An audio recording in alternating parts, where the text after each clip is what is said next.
Last class तक कहाँ तक देखे थे लास्ट क्लास में? ये डिस्कस कर रहे थे। डिटेल एस्टिमेट पे आ गए थे, है ना? न्यूमेरिकल कर लिए थे और डिटेल एस्टिमेट मैथड बेसिक से न्यूमेरिकल किए थे।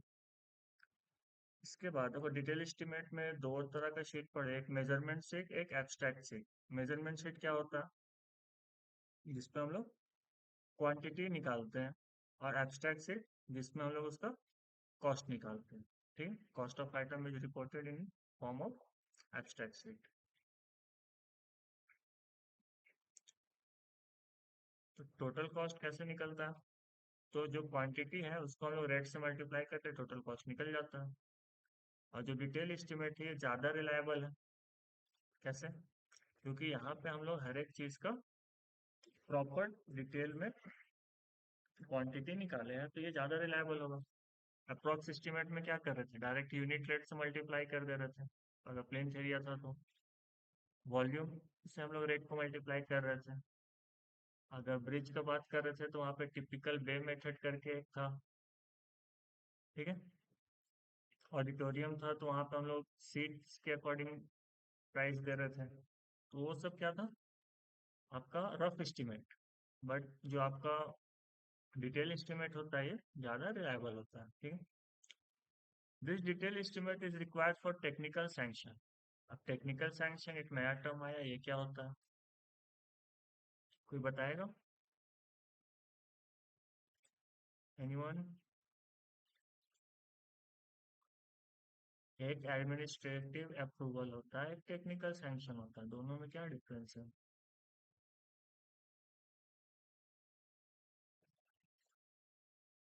कोई नहीं? तो एडमिनिस्ट्रेटिव अप्रूवल लेना पड़ता है कि हम लोग पहले अगर किसी भी चीज़ को बनाना चाहते हैं, मान लो एक नया कॉलेज ही बनाना है, तो हम उसका एक रफ एस्टिमेट किए और उसमें चेक किया कि क्या हमारा जो स्टेट का बजट है उसमें हम लोग क्या एक नया कॉलेज बना सकते हैं।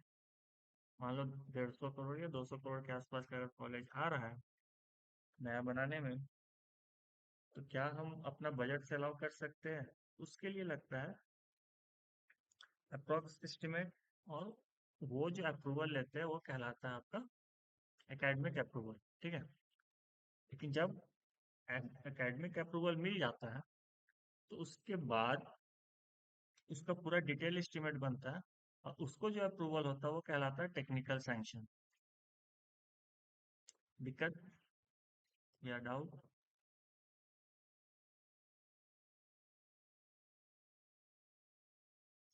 ठीक है, आगे बढ़ते हैं। Detail estimate can be made by any of the following method. तो डिटेल एस्टिमेट बनाने का बहुत सारे मेथड है, जिसमें से एक है आपका रिवाइज मेथड। तो रिवाइज एस्टिमेट मेथड क्या कहता है? It is run when cost of work exceed by 5% of original sanction cost. कहने का मतलब कि हमने जो एक बार पूरा एस्टिमेट करके दिया, उससे अगर मेरा काम 5% से रेट अगर बढ़ जा रहा है तो हम रिवाइज एस्टिमेट करेंगे। जैसे अभी देखो, वॉर के वजह से बहुत सारी चीज़ों का रेट बढ़ा है, तो मेरा प्रोजेक्ट अगर हम एग्जीक्यूट कर रहे हैं तो जाहिर सा बात है उसका भी रेट तो बढ़ेगा ना। तो अगर मेरा कॉस्ट 5% से ज़्यादा बढ़ रहा है तो हम लोग को रिवाइज एस्टिमेट में आना पड़ता है। ठीक है। फिर हम लोग रेट को फिर से रिवाइज कर। When cost of work exceed 10% of किसका? Administrative sanction.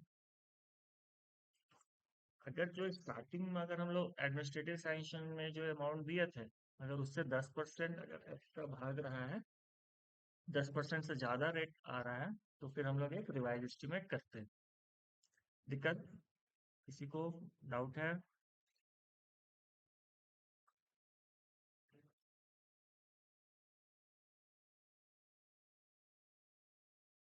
नहीं है? नाइस। नेक्स्ट क्या होता है? Supplementary estimate. सप्लीमेंट्री से क्या समझते हैं? देखो, टू वे कम्युनिकेशन करोगे तो ज़्यादा बेटर है। उतना हम ऐसे एक्सप्लेन करेंगे तो फिर जल्दी जल्दी पूरा सिलेबस खींच देंगे।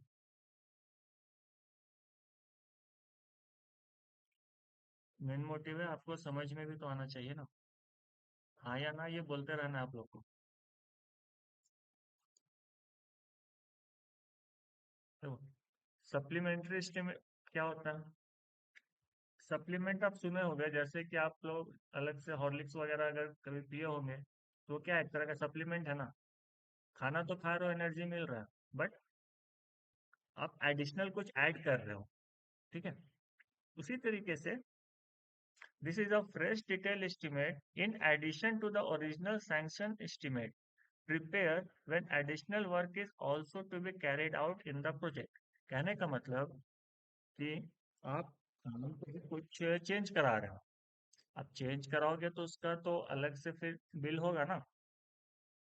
तो ऐसा बिल जो हम लोग एडिशनल वर्क के लिए ऐड करते हैं, वो आपका आता है सप्लीमेंट्री एस्टीमेट में। क्लियर? जैसे एग्जांपल बताते हैं, मान लो पहले प्रोजेक्ट पे बात हुआ कि हम सारा वॉल 5 इंच पे बनाएंगे। ठीक है, वन लाइन ब्रिक वर्क करेंगे, 5 इंच का दीवार बनाएंगे। लेकिन बाद में हुआ कि इसको चेंज कराया गया, बोला गया नहीं, हम आउटर वॉल जो है वो 10 इंच बनाएंगे, इनर वॉल 5 इंच पे रखेंगे। तो चेंज जो हम किए, तो वैसा जो बिलिंग होगा वो आपका आएगा सप्लीमेंट्री एस्टीमेट में। या फिर आपसे पहले बात हुआ कि हम जो विंडो लगाएंगे वो लगेगा एल्युमिनियम फ्रेम का। बाद में क्लाइंट को मन किया कि नहीं, एल्युमिनियम फ्रेम की जगह हम क्या करेंगे कि हम पीवीसी यूपीवीसी का लगाएंगे। अब पीवीसी वाला जो लगेगा विंडो वो तो महंगा आएगा। आपका एल्युमिनियम वाला 280 रुपये स्क्वायर फीट में बनता है, मार्केट रेट। पीवीसी पे जाइएगा तो 450 रुपये स्क्वायर फीट है।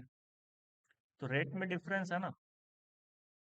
उसके लिए हम लोग क्या करते हैं, फिर से अलग से सप्लीमेंट्री एस्टीमेट बनाते हैं। क्लियर?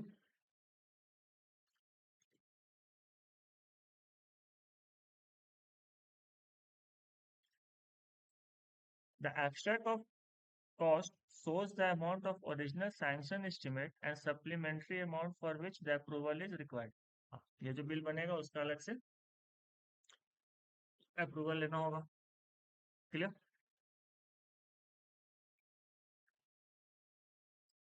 तीसरा है revise and supplementary estimate. It is used when there is deviation in material, design, and change in construction or item of work which require both revise and supplementary। जहाँ पे आपका मान लो पूरा material ही change हो रहा है।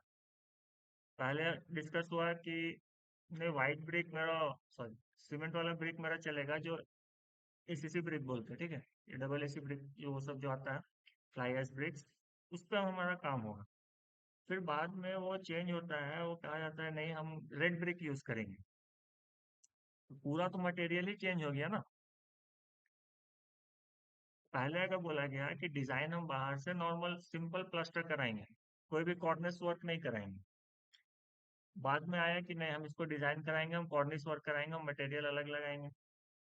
या फिर पहले बात हुआ आपका कि ठीक है, नॉर्मल पेंट होगा, डिस्टेम्पर लगेगा। बाद में हुआ नहीं, हम पुट्टी करके इस पे वेदर कोटिंग करेंगे एक्सटर्नल। तो ये सारा चीज क्या है कि इस सब में बहुत ज्यादा रेट का चेंज आएगा ना, क्योंकि मटेरियल ही चेंज हो जा रहा है। वैसा केस में रिवाइज और सप्लीमेंट्री दोनों बनेगा। क्लियर? चौथा है annual repair and maintenance method. Annual repairing का एक अलग से बिल बनता है, और जो मेंटेनेंस होता है ये भी उसी के साथ चलता है। This estimate is use for repair and maintenance of structure like painting हो गया। एनुअली मेंटेनेंस में क्या काम होगा? पेंट होगा, वाइट वॉशिंग होगा, जो आपका डोर विंडो है अगर वुडन है तो वो पॉलिश होगा।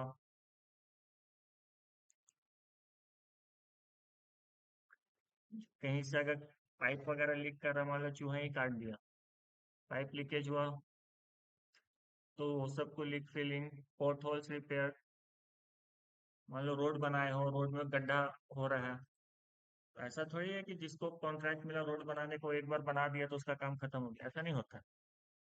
उसको साथ ही साथ उसमें रिपेयरिंग का भी वो लोग के ऊपर टेंडर में मेंशन रहता है कि आपको इतना साल तक उसका मेंटेनेंस भी देखना है। तो पोर्ट होल रिपेयर हो गया, ठीक है। तो ये सब चीजें जो है वो annual repair and maintenance method में आता है। क्लियर। इसके बाद है कंप्लीट एस्टीमेट। देखो, एक कंप्लीट एस्टीमेट के लिए आपको क्या क्या चाहिए। अगर आप किसी भी चीज का बजट बना रहे हो कंप्लीट, तो अगर वो प्रोजेक्ट पे काम हो रहा है तो सबसे पहले क्या आएगा कि कॉस्ट ऑफ लैंड, जमीन का कीमत कितना। फिर लीगल एक्सपेंसेस। लीगल एक्सपेंसेस कहने का मतलब क्या, कि उसका रजिस्ट्रेशन होगा। ठीक है। अमीन आएगा, नापी होगा, वो सारा चीजें हैं।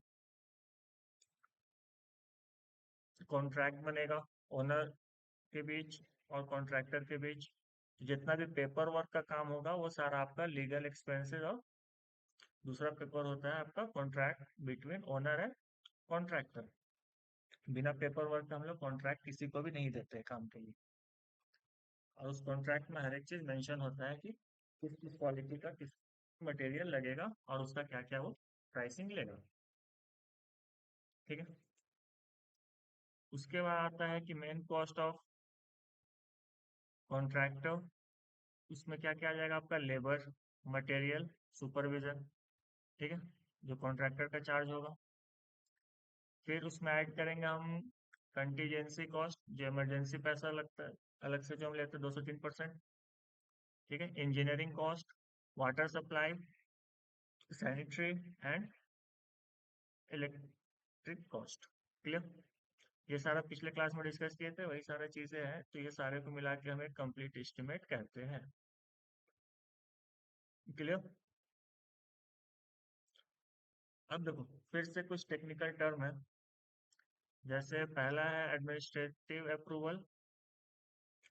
एडमिनिस्ट्रेटिव अप्रूवल हम लोग पहले भी ये डिस्कस कर चुके हैं कि किसी भी प्रोजेक्ट को एग्जीक्यूट करने के लिए डिपार्टमेंट से उसका अप्रूवल लेना रहता है, जिसमें हम लोग अप्रोक्स एस्टिमेट करके अप्रूवल लेते हैं। ठीक है। तो पढ़ो, for any project to be executed by department, approval from competent authority is required with respect to the cost of work on the basis approx estimate is termed as administrative approval। ठीक है। Same चीज है जो अभी बताएं। किसी project को आपको एग्जीक्यूट करना है तो पहले उसका एडमिनिस्ट्रेटिव अप्रूवल लेना पड़ेगा, और ये आपको डिपार्टमेंट से मिलता है। Clear. Thus, administrative approval denotes the formal acceptance by the administrative department for proposal of incurring expenditure। जैसे आपको बताया कि अभी अगर आपको एक नया कॉलेज बनाना है, जो भी बजट होगा तो आप पहले उसका अप्रॉक्स एस्टिमेट करोगे, फिर उसको डिपार्टमेंट में सबमिट करोगे, तो आपको एडमिनिस्ट्रेटिव अप्रूवल वहां से मिलेगा कि हम इस पर काम कर सकते हैं या नहीं कर सकते। ठीक है। दूसरा आता है एक्सपेंडिचर सैंक्शन। ये क्या होता है, जो आपको पैसा रिलीज करके देगा ना, वो होता है। ये कहीं आपको, ये फाइनेंशियल डिपार्टमेंट होता है, चाहे वो स्टेट गवर्नमेंट का हो या सेंट्रल गवर्नमेंट का हो, पीडब्ल्यूडी हो या सीपीडब्ल्यूडी हो। ठीक है। It is run by financial department in which it allocate the required fund for the execution of work। जैसा अभी देखो, अभी जीपी रांची में नया बिल्डिंग बनने का प्रस्ताव पास हुआ है, तो उसमें 97 करोड़ का, 97 पॉइंट समथिंग है, तो रफ में 97 करोड़ का वहां पे अप्रूवल मिला है। तो वो पैसा कहाँ से रिलीज होगा, फाइनेंशियल डिपार्टमेंट से। ठीक है। तो ये कहलाता है आपका एक्सपेंडिचर सैंक्शन। ठीक है, कि आपका पैसा सैंक्शन हुआ। क्लियर। तीसरा है technical sanction. After approval of administrative and expenditure sanction, the detail estimate of project is made for technical sanction. जब आपको एडमिनिस्ट्रेटिव अप्रूवल मिल गया कि ठीक है, हमारे पास बजट अलाउ करता है, हम काम रेडी कर सकते हैं, इस पे काम कर सकते हैं, नया प्रोजेक्ट कर सकते हैं, फाइनेंशियल डिपार्टमेंट से अप्रूवल मिल गया, उसके बाद हम लोग पूरा डिटेल एस्टिमेट बनाएंगे उस प्रोजेक्ट का, फिर उसको हम लोग टेक्निकल सैंक्शन लेंगे। क्लियर।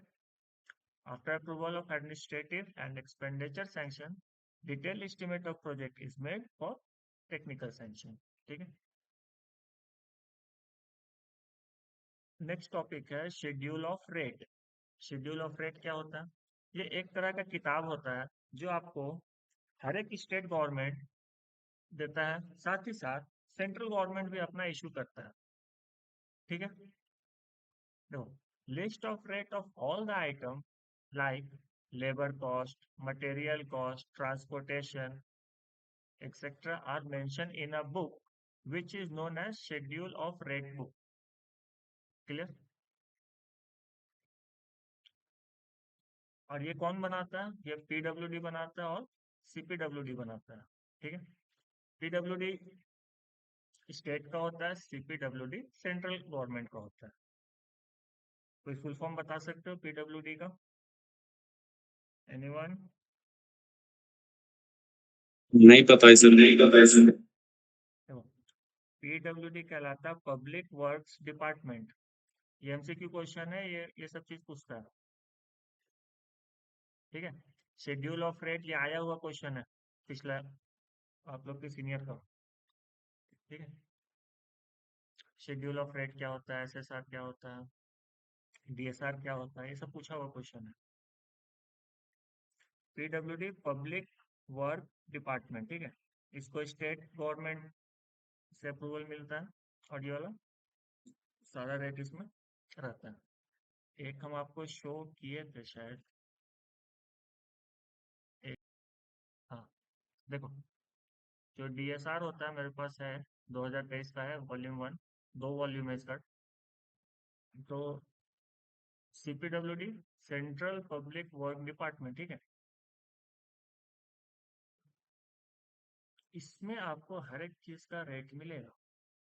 अगर हम इसको पूरा नीचे आते हैं,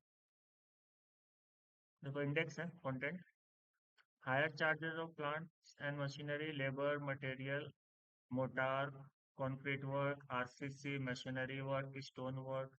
तो जितना तरह का काम होता है ना कंस्ट्रक्शन में, वो सारा आपको यहाँ पे पेज बाय पेज हर एक चीज का आइटम का रेट यहाँ पे मिलता है। अगर हम इसको डायरेक्ट नीचे आए कुछ पेज को छोड़ के,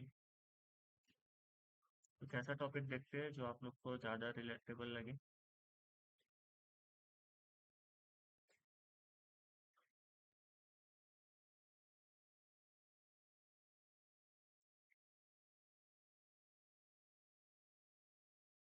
देखो, मिस्त्री का रेट कितना पर डे का? 897। पेंटर का रेट कितना? 816 रुपया। देख रहे हैं? तो ये सारा चीज यहाँ पे मेंशन रहता है। जैसे कारपेंटर हो गया 857 रुपीज। तो यही रेट से हम लोग सारा कैलकुलेशन करते हैं। ये तो लेबर हो गया, जैसे आप लिखा हुआ है नीचे में, ये सारा लेबर रेट है। यहाँ से फिर मटेरियल रेट स्टार्ट हो जाता है। सिम, bolt and nut 6 mm dia, 25 mm long, 10 piece रहेगा, वो 11 रुपया का आएगा। तो हर एक छोटा से लेके बड़ा चीज का डिटेल यहाँ पे मेंशन है। समझ में आया ये बुक कौन सा होता है? इसमें डाउट है किसी को?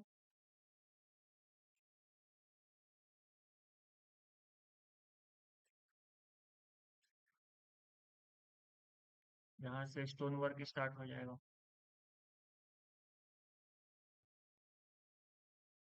देखो, डबल मशीनरी में क्या होता है कि अगर आप 1:6 का मोटार को यूज करके बना रहे हो, तो 1 मीटर क्यूब अगर काम होगा तो उसका रेट होगा 8,812 रुपया 5 पैसा।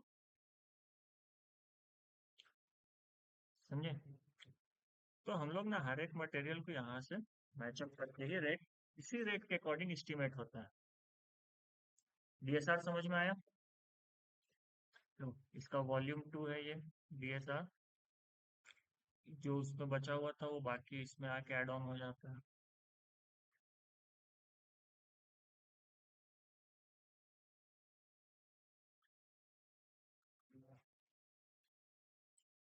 कोई दिक्कत किसी को? क्वेरी? एक किताब और होता है जो, ये तो आपका हो गया सेंट्रल गवर्नमेंट का, ऐसे स्टेट गवर्नमेंट का भी होता है। ये वाला है झारखंड शेड्यूल रेट। ठीक है, गवर्नमेंट ऑफ झारखंड का भी ऐसा किताब आता है, ये पेज 99 से है। कुछ कुछ ही पार्ट है, बट ऐसा ये पूरा एक कंप्लीट किताब होता है जिसमें हर एक चीज का रेट नोटेड रहता है। जैसे यहाँ पे आप देखो कि providing designation 75 A brick work in cement motor 1:4 in foundation and plinth. तो फाउंडेशन और प्लिंथ में अगर हम एक क्लास ब्रिक को यूज करते हैं और उसका मोटार जो बनाएंगे, मतलब जो मसाला यूज करेंगे सीमेंट और बालू का, वो 1:4 का रहेगा। मतलब एक कढ़ाई सीमेंट 4 कढ़ाई बालू। उस रेशियो पे अगर हम बनाएंगे, फाउंडेशन में काम करेंगे अप टू प्लिंथ, तो उसका क्या रेट होगा? 5,618 रुपया 23 पैसा। समझ में आया? ये वही वाला है जो आप लोगों को एस्टिमेट कराए थे कि फाउंडेशन और प्लिंथ तक में जो रेट होगा, अगर 1:4 का जोड़ाई हो रहा है, तो 5,618 रुपया से काम होगा। जो नंबर ऑफ ब्रिक निकाले थे ना क्वेश्चन, सेम क्वेश्चन, अगर उसका रेट निकालोगे तो यहाँ से मिल जाएगा। अगर आप सेम काम को 1:6 का रेशियो में अगर करते हो, जैसे सीमेंट मोटार का रेशियो 1:6 लेते हो, मतलब 6 कढ़ाई बालू में आप 1 कढ़ाई सीमेंट मिलाओगे, तो 5,439 रुपया 85 पैसा, ये प्राइस से हम मल्टीप्लाई करेंगे। एक फाउंडेशन का इतना पैसा? हाँ, 1 मीटर सर, क्यूब पर मीटर क्यूब।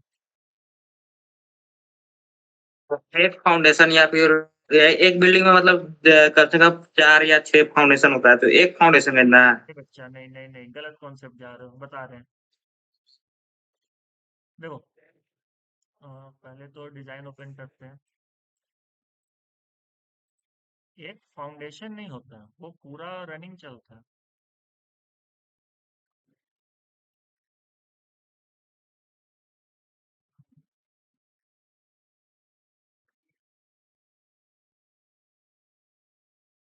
होता क्या है ना कि जैसे जो भी आपका बिल्डिंग का डिजाइन रहता है, तो उसका हम लोग पहले ब्रिक वर्क निकालते हैं कि उसमें ईटा कितना लगेगा।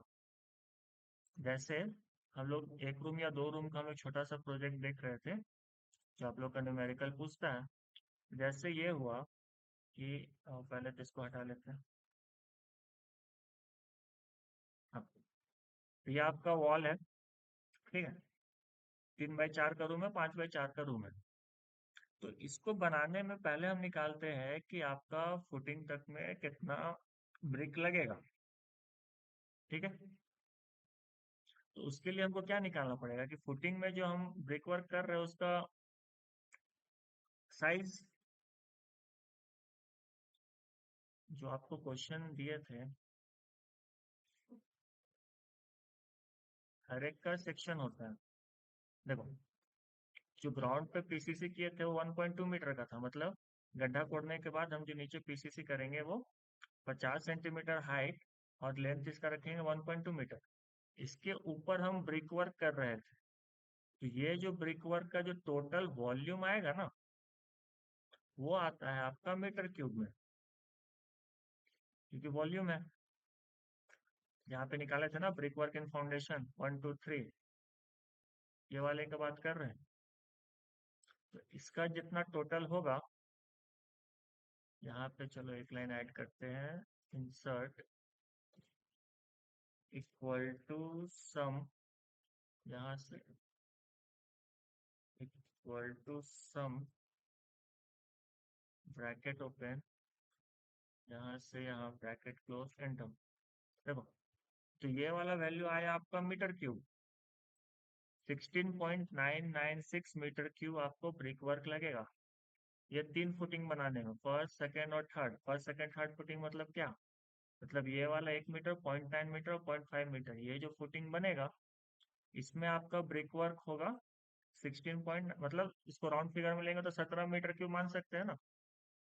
और 1 मीटर क्यूब का जो काम होगा उसका रेट है ये इतना, तो ये 17 से मल्टीप्लाई होगा, तो उतना पैसा आपको लगेगा।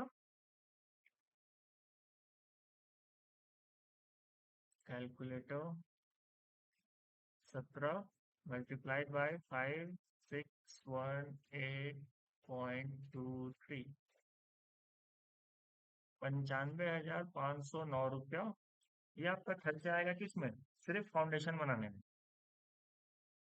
और कैसा फाउंडेशन? जिसमें हम लोग ईटा और जो मसाला यूज करेंगे सीमेंट मोटार, वो 1:4 का रेशियो में यूज करेंगे। तो ये समझ में आया? एक का नहीं है, पूरे का है, क्योंकि हम पहले पूरा कम वॉल्यूम निकाले थे। डाउट? सर समझ आ गया। और जैसे कि अगर सिंगल सिंगल जो फुटिंग होता है ना, ये सब देखो, ये सब ना प्रैक्टिकल में कोई यूज ही नहीं है। लोड बेरिंग स्ट्रक्चर कोई नहीं बनाता, सब फ्रेम स्ट्रक्चर बनाता है। तो के धनबाद, ये वाला बताते हैं। देखो हर एक जगह पे, जैसे ये रूम है, हाँ, छोटा एक कॉर्नर वाला रूम लेते हैं। देखो चार साइड पिलर है, ठीक है। तो ये जो पिलर है, हम इसको अगर डिस्कस करें तो इसका फाउंडेशन होगा। अच्छा, इसका फाउंडेशन डिटेलिंग नहीं बनाया, दूसरा प्रोजेक्ट लाते हैं, रुको। एक स्कूल प्रोजेक्ट था ये वाला, ये काफी बड़ा प्रोजेक्ट है। देखो जैसे मान लो एक क्लासरूम यहाँ पे है, जिसमें 3 ऊपर कॉलम है, 3 नीचे कॉलम है, ठीक है, 6 कॉलम है। तो इसका केस में ऐसा थोड़ी है कि हम पूरा इसको एक्सकेवेट करेंगे। जितना बड़ा इस कॉलम के लिए मेरा फाउंडेशन होगा, हम उतना ही गड्ढा करेंगे ना।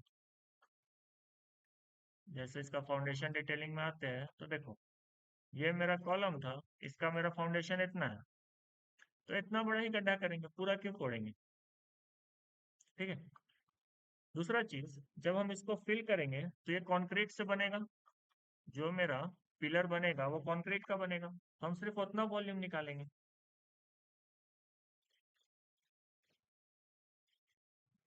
Class side image.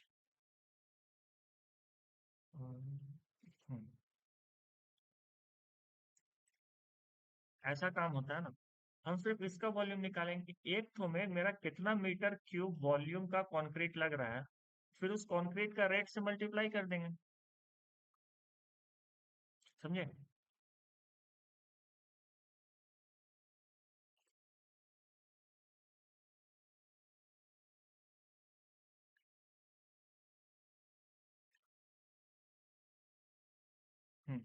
Concrete work आया यहाँ पे।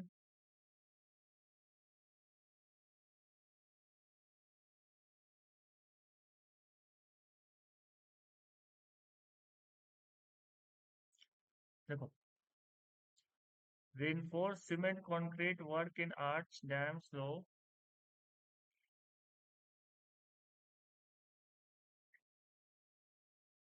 इसमें ग्रेड कौन सा यूज होगा आपका? 1.5-3 का।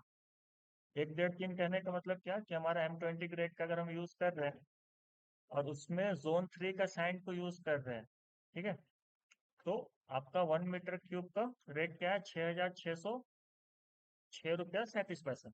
इस रेट से मल्टीप्लाई करेंगे इसका वॉल्यूम को।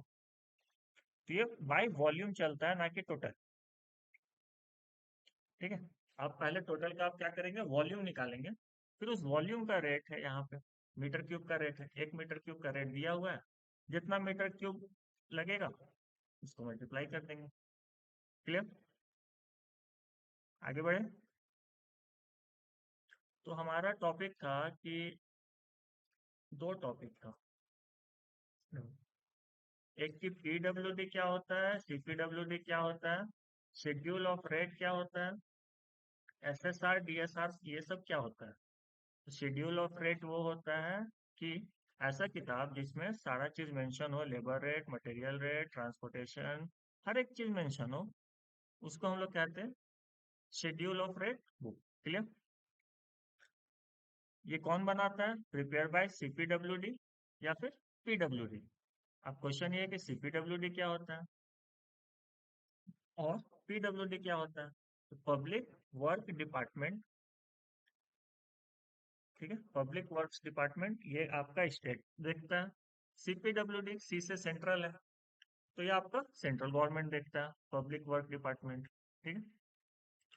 अब ये सब क्या करता है? रोड बनाने का काम, आपका जितना भी कंस्ट्रक्शन होता है, जैसे कि गवर्नमेंट बिल्डिंग्स हो गया, कुछ प्रोजेक्ट्स हो गया, वो सारा चीज कौन देखेगा? अगर स्टेट के अंदर से काम हो रहा है तो पीडब्ल्यूडी देखेगा। अगर वो सेंट्रल का काम है तो सीपीडब्ल्यूडी देखेगा। क्लियर?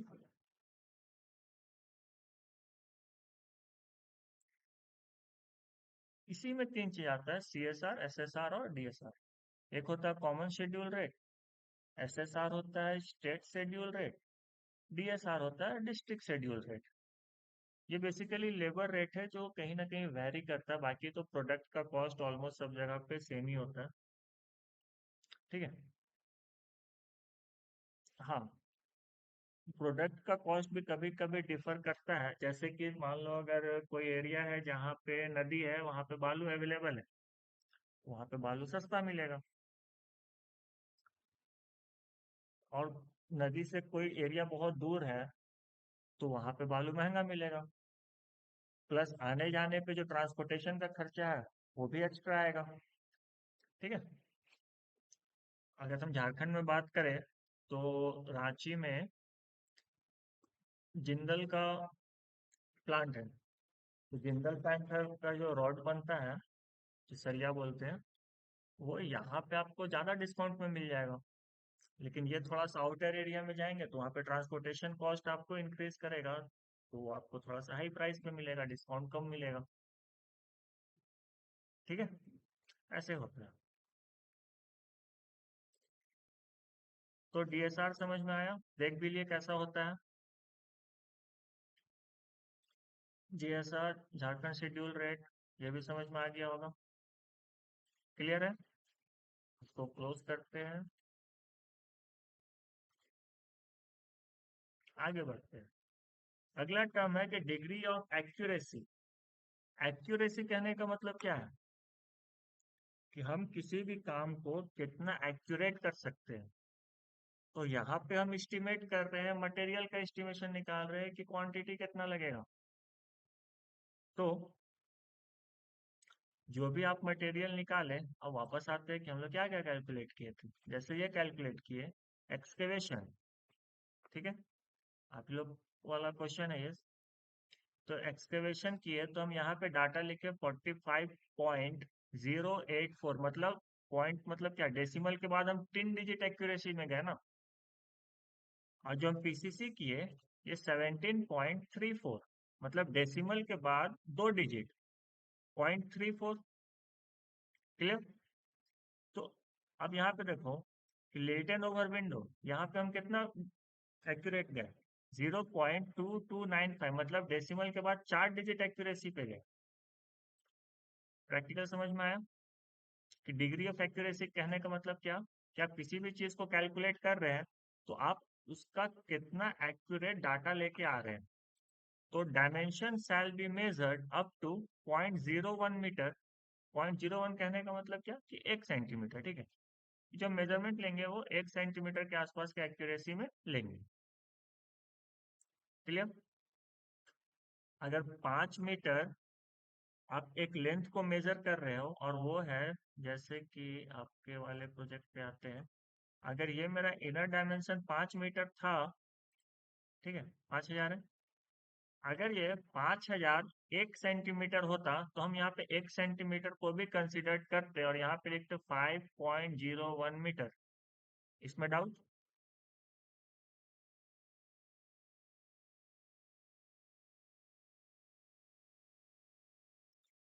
नहीं है? डाउट? आगे बढ़ते देखो। लेकिन अगर यहाँ पे ये 5 मीटर की जगह ये रहता, थोड़ा सा आगे बढ़ते हैं, 5 मीटर और 3 mm, 3 मिलीमीटर या 5 मिलीमीटर, तो हम उसको 5 मिलीमीटर को छोड़ भी सकते थे। लेकिन अगर 1 सेंटीमीटर का एक आया, 1 सेंटीमीटर या उससे ज्यादा का डाटा है, तो हम उस डाटा को लेके चलेंगे। क्लियर? ये पॉइंट क्या कहना चाह रहा है, इसको समझे।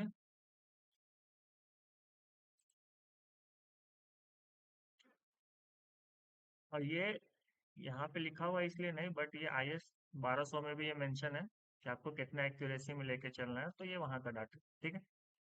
अगर आप किसी एरिया को कैलकुलेट करते हैं, जैसे अभी हम क्या बोले कि एक लेंथ पे बात की है ना, एक लंबाई ली है, लंबाई, सॉरी, ये लेंथ है, ये ब्रेथ है, तो हम एक लेंथ पे बात कर रहे थे। अगर हम एरिया पे बात करें तो एरिया पे अगर कंसीडर करेंगे तो 0.01 मीटर स्क्वायर पे हम जाएंगे। कहने का मतलब वापस आपका एस्टिमेशन में आते हैं, यहाँ पे तो बाय वॉल्यूम ही बात हुआ है सारा, नंबर पे तो बात नहीं हुआ है। ठीक है, वॉल्यूम पे कंसीडर करते हैं। देखो अब यहाँ पे हम लोग डाटा को चेंज करेंगे थोड़ा सा। जैसे यहाँ पे वॉल्यूम है, तो वॉल्यूम कब कहता है कि डेसिमल के बाद 2 डिजिट और 0 1 का एक्यूरेसी में हम लेके चलेंगे। ठीक है, तो 0 1 का एक्यूरेसी में अगर हम इसको राउंड ऑफ करें तो ये कितना हो जाएगा, 45.084 मीटर क्यूब था ना, और ये वॉल्यूम है। तो वॉल्यूम कहता है कि पॉइंट के बाद आप 2 डिजिट लो, तो हम यहाँ पे इसको 1 डिजिट कम करेंगे। ठीक है, ये चीज समझ में आया, हम इसको राउंड ऑफ कर लिए इतना में। डाउट है किसी को? आप चाहो तो आप इसको इतना पे रख सकते हो, कोई दिक्कत नहीं है। ठीक है, बट कोडबुक कहता है कि आप इसको अवॉइड भी कर सकते हो, इसमें भी कोई दिक्कत नहीं है। क्लियर?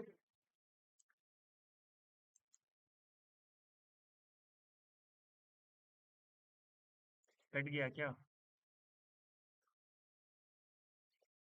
Yes, sir. Yes. चलो आगे देखते हैं। जैसे यहाँ पे लिखा हुआ है कि अगर डीपीसी कर रहे हैं, ठीक है, तो डीपीसी का एरिया आया मेरा, एक दीवार के ऊपर हम डीपीसी किया जिसका एरिया आया 42.32 मीटर स्क्वायर। तो हम उसको 42.3 नहीं लिख सकते, क्योंकि मीटर स्क्वायर वाला जो भी यूनिट है वो डेसिमल के बाद 2 पे जाएंगे, है ना। और अवॉइड कब करेंगे,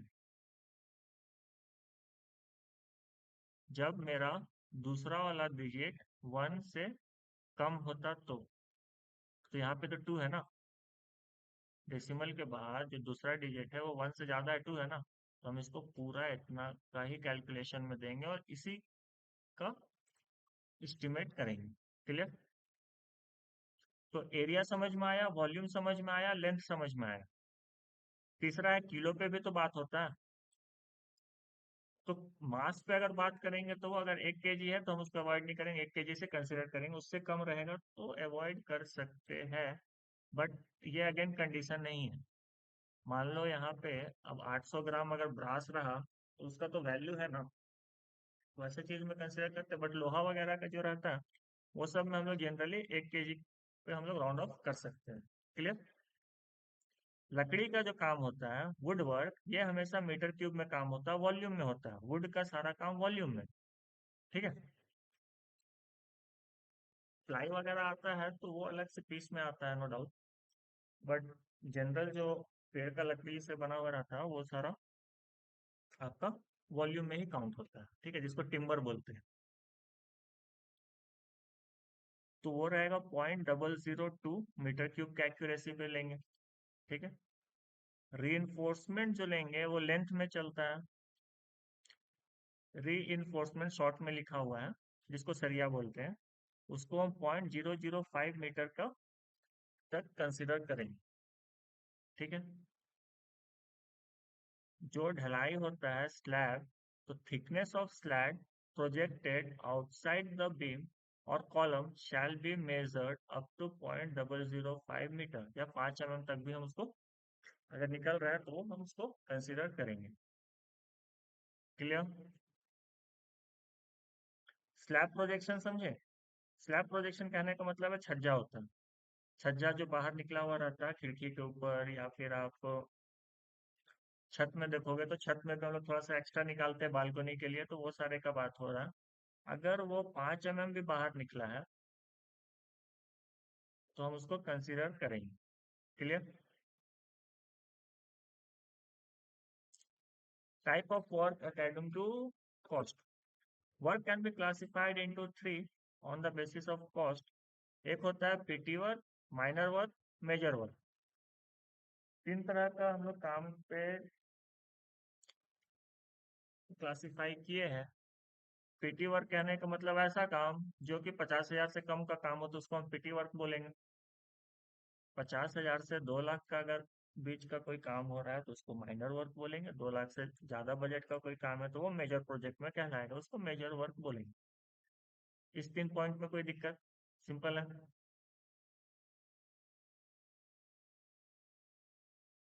इसके बाद आते हैं स्पेसिफिकेशन। स्पेसिफिकेशन कहने का मतलब कि किसी भी काम का आपके पास स्पेसिफिकेशन रहेगा तभी तो आप उसका डिटेल एस्टिमेट कर सकते हो।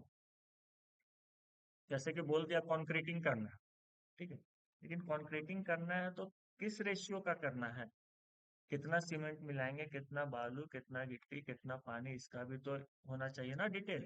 तो ये जो डिटेल है ये कहलाता है स्पेसिफिकेशन। ठीक है, बोल दिया आपको कि खिड़की में शीशा लगाना है, ठीक है, ग्लास लगाएंगे, लेकिन ग्लास कितना थिकनेस का लगाएंगे, वो जो थिकनेस का जो डिटेल आया, 8 mm लगाएंगे, 6 mm का लगाएंगे ग्लास, वो स्पेसिफिकेशन कहलाया। क्लियर? तो it is use to provide the description of work required to prepare the estimate. These specification are of following types. एक होता है जनरल स्पेसिफिकेशन, एक होता है डिटेल स्पेसिफिकेशन। तो it provide general description of various item of work. It specify material, quantities, proportion of material. जैसे ये direct आपको एरिया बता दिया 200 मीटर स्क्वायर, लेकिन डिटेल वाले में क्या बताएगा कि जो फ्लोरिंग हो रहा है वो किसका हो रहा है, आरसीसी यूज होगा कि नहीं। क्योंकि फ्लोरिंग दो तरीके का होता है, जैसे आप रोड बनते हुए देखोगे वहां पे सरिया नहीं देता, ठीक है, वहां पे डायरेक्ट पीसीसी कर देता है, प्लेन सीमेंट कंक्रीट। क्योंकि रोड में सरिया देने का जरूरत नहीं है, नीचे से तो ऑलरेडी जमीन है ना, तो जरूरत नहीं है। लेकिन बहुत जगह पे क्या होता है जैसे घर वगैरह में कि आप नीचे में राफ्ट फुटिंग कर रहे हो तो सरिया दे के ढलाई कर रहे हो, तो वो सब चीज डिटेल बताना पड़ेगा ना कि आरसीसी है या पीसीसी है, लाइम कंक्रीट हो रहा है या सीमेंट कंक्रीट हो रहा है, और कंक्रीट यूज कर रहे हैं तो किस ग्रेड का कंक्रीट यूज कर रहे हैं। ठीक है, तो डिटेल एस्टिमेट पर अगर हम बात करें तो ये कहलाएगा कि it provide detail description of various item of work, जैसा बताया आपको। Specify quantities of material, material का क्वांटिटी कितना लगेगा, वर्कमैनशिप कैसा होगा, ठीक है, लेबर वगैरह कैसा काम होगा। तो ये डिफरेंस है, दो तरीके में बांटा हुआ है। नाम से समझ में आ रहा है स्पेसिफिकेशन का दो टाइप, जनरल स्पेसिफिकेशन में जनरल बात होगा, डिटेल में एक एक चीज को हम लोग पॉइंट टू पॉइंट डिस्कशन करेंगे कि मटेरियल कितना लगेगा, काम कैसा होगा, ग्रेड क्या होगा। Clear? It give general idea of work, मतलब कहने का मतलब है कि सिर्फ ये एक तरीके का काम का आपको एक ओवरव्यू दे देगा। जैसे कि इंग्लिश में टर्म है कि समरी लिखते हैं ना, चैप्टर का समरी होता है, तो उस तरीके का एक ओवरव्यू देगा। But it gives nature and class of work in detail, detail estimate करते थे। It is required to prepare general estimate, it is required to prepare detail estimate. General specification से क्या बनेगा, जनरल एस्टिमेट, डिटेल में रहेगा सारी चीजों का, तो हम लोग डिटेल एस्टिमेट बनाएंगे उससे। अब आता है यूनिट ऑफ मेजरमेंट, ये पढ़ाया हुआ है, ठीक है, कि मेजरमेंट हम लोग कैसे कैसे लेते हैं। तो ये आप लोगों को स्टार्टिंग के क्लास में हमने ये पढ़ाया हुआ है कि हर एक काम का क्या क्या यूनिट में मेजरमेंट करते हैं। ये वाला जैसे बताया था ना कि अर्थवर्क का काम हो रहा है तो मीटर क्यूब में होगा, वॉल्यूम में। पीसीसी का काम है तो वॉल्यूम में होगा। आरसीसी का काम है वॉल्यूम में होगा। ब्रिक वर्क ये तो करके देखे ही हो, मीटर क्यूब में लिए थे, वॉल्यूम निकाले थे, तो ऐसे ऐसे करके ये सारा चीज है, सेम चीज यहाँ पे भी मेंशन है। हम्म, हम्म, ठीक है, तो देखो unit of measurement, mass work करेंगे वॉल्यूम में करेंगे तो मीटर क्यूब में कंसिडर करेंगे। फिर पतला काम रहेगा या शैलो काम रहेगा तो हम उसको मीटर स्क्वायर में लेते हैं, जैसे कि प्लास्टर हो गया एरिया में लेते हैं। ठीक है, रनिंग वर्क भी होता है जिसको हम लोग मीटर में लेते हैं। जैसे कि आपको मान लो छत पे पूरा रेलिंग लगाना है स्टील का, तो वो रनिंग मीटर में चलता है। पाइप वगैरह लगाओगे फिटिंग्स, तो वो सारा रनिंग मीटर में होगा। ठीक है। कुछ आइटम आपको पीस में मिलता है। जैसे आप प्लाई खरीदोगे तो प्लाई वगैरह आपको नंबर में मिलेगा। नट बोल्ट खरीदोगे, लॉक खरीदोगे, तो ये सारा चीजें क्या है कि आपको पर पीस प्राइस पड़ता है। लॉक कहने का मतलब कि जो आपका डोर का लॉक वगैरह हुआ ना, जिसको छिटकिनी बोलते हो, कब्जा बोलते हो, वो सारा चीजें। ठीक है। हिंज आता है, वो सब पीस में आएगा। क्लियर। तो इसी चीज को यहाँ पे लिखा हुआ है। अर्थवर्क कर रहे हैं तो मीटर क्यूब, चाहे वो फिलिंग हो या ट्रेंच कटिंग हो या फिर वापस बैक फिलिंग। ठीक है। कॉन्क्रीटिंग अलग अलग तरीके का होता है। इसमें एक एक्सेप्शन है, lime concrete metre cube, cement concrete in lintel, lintel में जो भी ढलाई होगा वो भी मीटर क्यूब, आरसीसी स्लैब में ढलाई करेंगे तो मीटर क्यूब, छज्जा बना रहे हैं या सनसेट बना रहे हैं metre cube. But lime concreting in roof terrace, ये मीटर स्क्वायर में चलता है। यही एक्सेप्शन की बात कर रहे थे। अब पूछोगे लाइम कंक्रीटिंग रूफ में क्या होता है, तो छत पे क्या होता है ना कि जैसे ऊपर ढलाई की है, तो मान लो उसमें कुछ क्रैक्स वगैरह आ गया, नॉर्मल क्रैक। ठीक है। मेजर नहीं, धूप के वजह से वो हल्का हल्का सा वो फट गया। ठीक है। तो उसमें हम लोग क्या करते हैं कि लाइम कॉन्क्रीटिंग करते हैं। मतलब एक तरह का कंक्रीट बनाते हैं चूना के साथ मिक्स करके, और उसको उसके ऊपर ना पेंट की तरह हम लोग अप्लाई कर देते हैं। वो कहलाता है लाइम कॉन्क्रीटिंग करना। ठीक है। तो क्योंकि वो बहुत ही पतला होता है, तो उसका थिकनेस को स्पेसिफाई करते हैं, बट उसको लेते हैं हम लोग, मेजर करते हैं मीटर स्क्वायर में। ठीक है। कि टोटल कितना एरिया पे हम उसको अप्लाई कर रहे हैं, हम उसको मीटर स्क्वायर में ले लेंगे, और वो थिकनेस ले लेंगे कितना मोटा अप्लाई कर रहे हैं। तो जब इसको मल्टीप्लाई करोगे दोनों को, तो वॉल्यूम निकल जाएगा। और इसका जो पेमेंट होता है वो वॉल्यूम में होता है। मेजर करते हैं मीटर स्क्वायर में, लेकिन जो इसका पेमेंट करते हैं वो वॉल्यूम में करते हैं। दिक्कत, क्योंकि थिकनेस हम इस जगह पे जहाँ पे आइटम लिखते हैं ना, यहाँ पे इसका थिकनेस स्पेसिफाई कर देते हैं, तो ये इजी हो जाता है। ठीक है। सीमेंट कंक्रीट बेड, ये टर्म समझते हो? सीमेंट कंक्रीट बेड क्या होता है?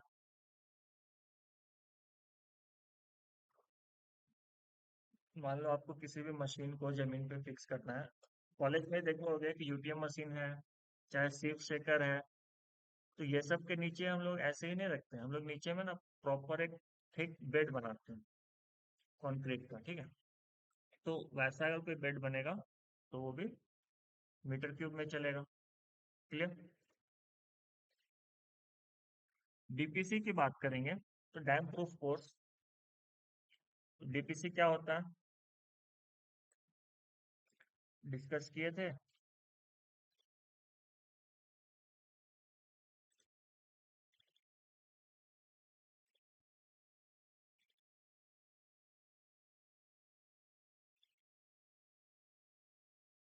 देखो, जब हमारा, जैसे ये जमीन लेवल हो गया, ठीक है, और यहाँ पे ये प्लिंथ है, बट जब हमारा घर के अंदर में जब हम मिट्टी भरेंगे तो हमको वो इस हाइट तक चाहिए।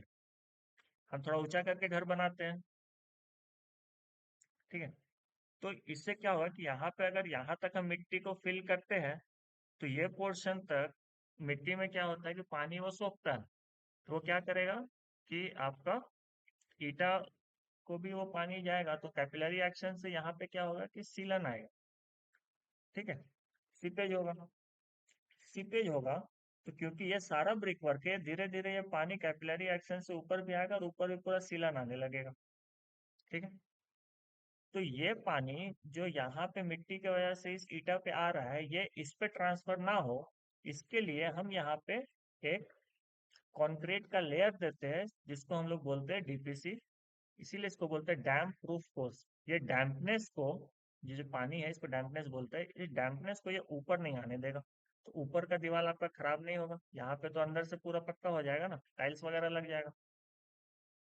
तो इसी लेवल पे हम लोग टाइल्स लगाते हैं ताकि मिट्टी, इस पे जो पानी ये सोखेगा, ये पानी वापस ऊपर ना जाए, तो यहाँ पे डैम्पनेस ना आए। बहुत जगह देखे होगे ना कि पूरा सीलन सीलन हो जाता है, यही कारण कि वो मिट्टी का पानी धीरे धीरे कैपिलरी एक्शन से वो ऊपर आ रहा है, उसके वजह से सीलन होता है। एक बार अगर सीलन आया तो फिर भूल जाओ कि वो दोबारा जाएगा, वो हमेशा वहां पे सीलन आते ही रहेगा। तो इससे बचने के लिए हमेशा क्या हम लोग लेवल देखते हैं कि जो अंदर मट्टी भर रहे हैं, अगर वो प्लिंथ लेवल तक है तब तो कोई दिक्कत ही नहीं है, तब तो डीपीसी देने का कोई जरूरत नहीं। लेकिन अगर मेरा प्लिंथ लेवल नीचे है, मिट्टी का फिलिंग मेरा ऊपर है, तो हमको डीपीसी देना मस्ट है। अदरवाइज पूरा डैम्पनेस हो जाएगा दीवार पे, पूरा प्लास्टर भी खराब होगा, पेंट भी खराब होगा, धब्बा धब्बा दिखेगा। क्लियर? और ये जो डीपीसी करते हैं, इसको हम किस में लेते हैं?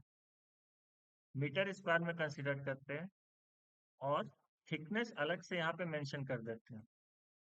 क्लियर? ब्रिक वर्क पे तो काम कर ही चुके हो। हम लोग जितना भी ब्रिक वर्क फाउंडेशन पे निकाले, प्लिंथ में निकाले, सुपर स्ट्रक्चर में निकाले, सब मीटर क्यूब में निकाले। यहाँ पे भी एक एक्सेप्शन है कि अगर बहुत पतला थिन पार्टीशन वॉल है तो वो मीटर स्क्वायर में होगा, अदरवाइज सारा मीटर क्यूब पे ही चलता है। क्लियर? पत्थर से अगर बनाओगे तो भी वो मीटर क्यूब पे ही चलेगा। पत्थर से आप मैसनरी वर्क कर रहे हो तो वो भी मीटर क्यूब पे होगा। ठीक है? देखो, डोर, सैंड विंडो फ्रेम, चौखट, राफ्टर।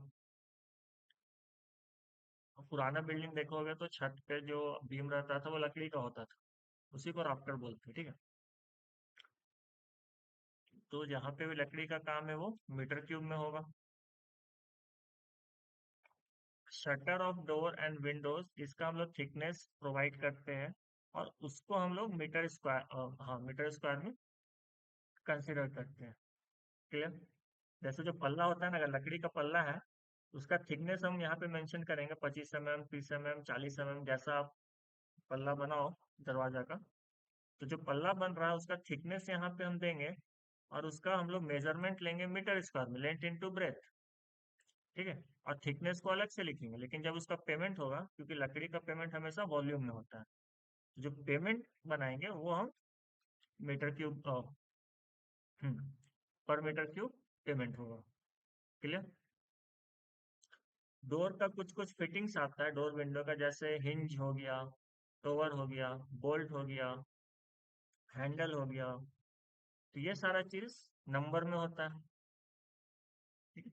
कि आपको कितना हिंज चाहिए, कब्जा जिसको बोलते हैं। ठीक है? टोवर लॉक, कितना बोल्ट लगेगा, कितना हैंडल लगेगा, हर दरवाजा में हैंडल रहता है, वो सारा नंबर्स में होता है। ठीक है? स्टील वर्क, स्टील वर्क जितना भी होता है वो ज्यादातर आप लोग का वेट से ही चलता है, जिसको कुंटल में हम लोग मेजर करते हैं। क्लियर?